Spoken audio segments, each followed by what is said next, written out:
स्वच्छ सर्वेक्षण 2023 के तहत स्टार रैंकिंग जारी कर दी गई है।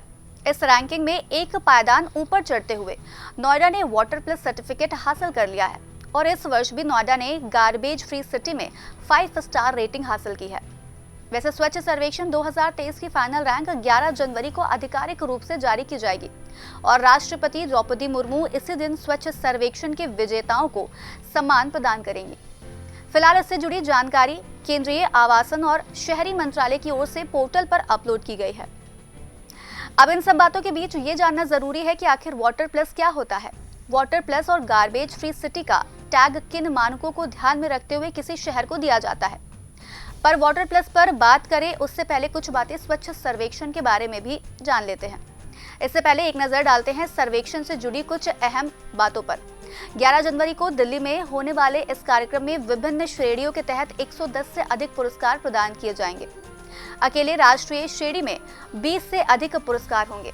इसके अतिरिक्त राज्यों को विभिन्न श्रेणियों में उनके प्रदर्शन के लिए भी मान्यता दी जाएगी और पुरस्कृत किया जाएगा। प्रदेश स्तर पर प्रयागराज और वाराणसी को राष्ट्रपति पुरस्कार से सम्मानित किया जाएगा। इसके अलावा राज्य स्तर पर नोएडा और क्षेत्र स्तर पर बरवार, अनूप शहर और गजरौला भी स्वच्छता को बढ़ावा देने के लिए सम्मानित किए जाएंगे। नोएडा ने यूपी में सभी शहरों को पीछे छोड़ते हुए वाटर प्लस और गार्बेज फ्री सिटी में 5 स्टार रेटिंग हासिल की है। इसके अलावा लखनऊ, गोरखपुर, वाराणसी, कानपुर, गाजियाबाद, अलीगढ़, झांसी और फिरोजाबाद ने सराहनीय 3 स्टार रेटिंग हासिल की है। इस खबर के साथ साथ हमारे लिए ये जान लेना जरूरी है कि स्वच्छ सर्वेक्षण आखिर होता क्या है। स्वच्छ सर्वेक्षण को शहरी स्वच्छता की स्थिति में सुधार के लिए शहरों और बड़े पैमाने पर नागरिक भागीदारी को प्रोत्साहित करने के लिए एक प्रतिस्पर्धा ढांचे के रूप में आवासन और शहरी कार्य मंत्रालय द्वारा प्रारंभ किया गया था। इसका उद्देश्य बड़े पैमाने पर नागरिक भागीदारी को प्रोत्साहित करना और कस्बों और शहरों को प्रोत्साहित रहने के लिए बेहतर स्थान बनाने की दिशा में मिलकर काम करने के महत्व के बारे में समाज के सभी वर्गों के बीच जागरूकता पैदा करना है। इसे स्वच्छ भारत मिशन के एक भाग के रूप में आयोजित किया जाता है। इसकी घोषणा 2 अक्टूबर 2014 को भारत सरकार द्वारा की गई थी और इसी के अंतर्गत स्वच्छ सर्वेक्षण की शुरुआत साल 2016 में की गई। ये तो हुई स्वच्छ सर्वेक्षण शहरी की बात। अब लगे हाथ ग्रामीण क्षेत्र में स्वच्छ सर्वेक्षण की स्थिति को भी समझते हैं। स्वच्छ भारत मिशन ग्रामीण को भारत में स्वच्छता को सुनिश्चित करने के लिए इसे खुले में शौच मुक्त यानी कि ODF बनाने के लिए प्रारंभ किया गया था।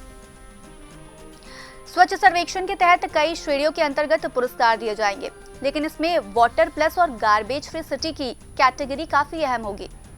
वाटर प्लस का उद्देश्य शहरों में जलाशयों, नदियों और तालाबों को स्वच्छ रखना है। इसके अलावा नदी तालाबों में केवल साफ पानी ही बहे, इस उद्देश्य के साथ भी वाटर प्लस को सर्वे की श्रेणी में शामिल किया गया है। वाटर प्लस सर्वे में किन बातों का ध्यान रखा जाता है, ये भी समझते हैं।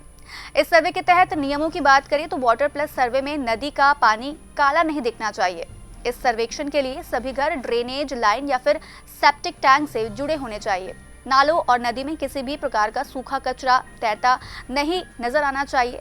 चेंबर और मेन होल साल में कम से कम एक बार साफ होना जरूरी है। साथ ही ड्रेनेज लाइनों से गंदा पानी बहकर सड़क पर नहीं आना चाहिए और ढका हुआ भी होना चाहिए।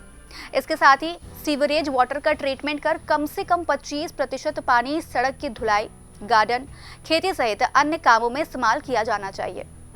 इसके अलावा ऐप पर आने वाली ड्रेनेज संबंधी शिकायतों का तुरंत समाधान होना भी चाहिए। अब नोएडा को इस मामले में बेहतर बनाने के लिए वेटलैंड और STP यानी कि सीवरेज ट्रीटमेंट प्लांट काफी महत्वपूर्ण साबित हुए हैं। मौजूदा समय में शहर में 6 STP चल रहे हैं। इनकी क्षमता 411 MLD की है। STP से निकलने वाले पानी का उपयोग करके अथॉरिटी ने सेक्टर 54 और सेक्टर 91 में वेटलैंड बनाए और उन्हें संवारा भी। इन जगहों पर कभी कूड़े के ढेर लगे रहते थे। इसी के साथ अगर गार्बेज फ्री सिटी की बात करें तो आवास और शहरी मामलों के मंत्रालय के अनुसार कचरा मुक्त स्थिति तब होती है जब दिन के किसी भी समय शहर में किसी भी पब्लिक, कमर्शियल या फिर रेजिडेंशियल प्लस नालियों और जल निकायों सहित में कोई कचरा या फिर कूड़ा नहीं पाया जाता हो। कचरे को 100% वैज्ञानिक रूप से प्रबंधित किया जाता हो, सभी पुराने कचरे को हटा दिया गया हो और शहर वैज्ञानिक रूप से अपने नगर पालिका सॉलिड वेस्ट, प्लास्टिक वेस्ट और निर्माण और विध्वंस कचरे का प्रबंधन कर रहा हो।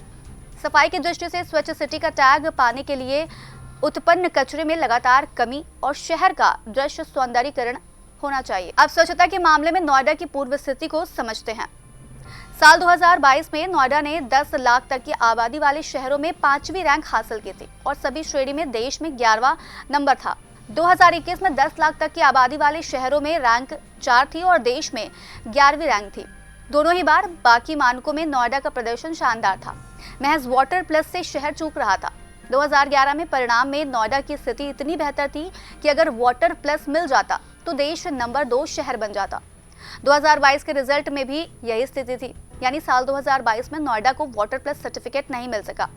10 लाख तक की आबादी वाले टॉप 3 शहरों में नोएडा महज 400 नंबर से पीछे था। गौरतलब है कि पूरे सर्वेक्षण में वाटर प्लस और गार्बेज फ्री सिटी दोनों मानकों पर नोएडा ने करीब 2300 अंक हासिल किए हैं। अब सर्वेक्षण के बाकी मानकों के परिणाम समेत फाइनल रैंक 11 जनवरी को आएगी। पिछले 2 साल से नोएडा वाटर प्लस सर्टिफिकेट से चूक रहा था।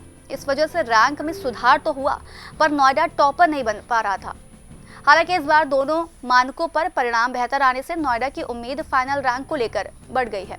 अब ये मुकाबला टॉप शहरों के बीच होगा।